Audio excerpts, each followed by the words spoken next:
Lenora. Lenora is different from others. Years of perfect stitching experience. Lenora, linen, cotton cloth and stitching. Pandikad Road, Vandoor. പാതി വിലയ്ക്ക് scooter ഉൾപ്പെടെ വാഗ്ദാനം ചെയ്ത് നടത്തിയ തട്ടിപ്പിൽ നിലമ്പൂരിലും പോലീസ് കേസെടുത്തു. തട്ടിപ്പിലെ മുഖ്യപ്രതി അനന്തകൃഷ്ണനെതിരെയാണ് നിലമ്പൂർ പോലീസ് കേസ് രജിസ്റ്റർ ചെയ്തത്. PV അബ്ദുൽ വഹാബ് MP ചെയർമാനായ JSS എന്ന NGO 40 ലക്ഷം രൂപയാണ് അനന്തകൃഷ്ണന് നൽകിയിട്ടുള്ളത്. ഇതു സംബന്ധിച്ച് JSS ഡയറക്ടർ ഉമർ കോയ നൽകിയ പരാതിയിലാണ് പോലീസ് കേസെടുത്തത്. നിലമ്പൂരിൽ ഈ തട്ടിപ്പിന്റെ ഏജന്റായി പ്രവർത്തിച്ച Nilambur Oswald charitable trust chairman Binoy പാട്ടത്തിനെതിരെ 32 സ്ത്രീകൾ നൽകിയ പരാതിയിലും കേസെടുത്തിട്ടുണ്ടെന്നും തുടർ നടപടികൾ സ്വീകരിച്ചു വരികയാണെന്നും നിലമ്പൂർ പോലീസ് ഇൻസ്പെക്ടർ സുനിൽ പുളിക്കൽ പറഞ്ഞു. അതില് 2 കേസുകളാണ് മൊത്തത്തിലുള്ളത്.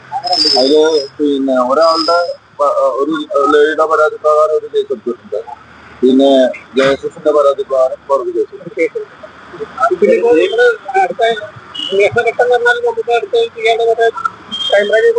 അത് ഉത്തരവ് വന്നിട്ടില്ല.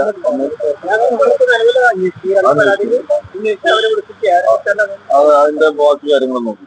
നിലമ്പൂരിൽ നിരവധി പേരാണ് തട്ടിപ്പിന് ഇരയായത്. ഇതിൽ ഭൂരിഭാഗവും സ്ത്രീകളാണ്. സ്കൂട്ടറിനും ലാപ്ടോപ്പിനും തയ്യൽ മെഷീനും പണം നൽകി കാത്തിരുന്നവരാണ് തട്ടിപ്പിന് ഇരകളായത്.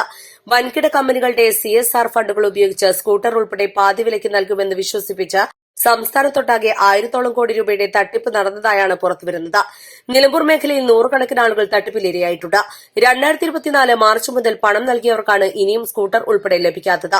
നാഷണൽ NGO കോൺഫെഡറേഷന്റെ പേരിലാണ് ഈ തട്ടിപ്പ് നടന്നിട്ടുള്ളത്. വലിയ കമ്പനികളുടെ CSR ഫണ്ട് എന്ന് വിശ്വസിപ്പിച്ചാണ് ഇതിന്റെ ചെയർമാൻ കൂടിയായ അനന്തകൃഷ്ണൻ കോടികളുടെ തട്ടിപ്പ് നടത്തിയത്.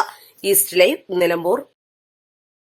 1000 രൂപയുടെ 18 മാസ തവണകളും സ്കീം 2-ൽ 2000 രൂപയുടെ 15 മാസ തവണകളുമാണുള്ളത്. ഓരോ മാസവും നറുക്കെടുപ്പ്. വിജയികൾ തുടർന്ന് പണമടയ്ക്കേണ്ടതില്ല. Anupama gold gallery, golden diamond, Edavanna, Thiruvali, Othayi.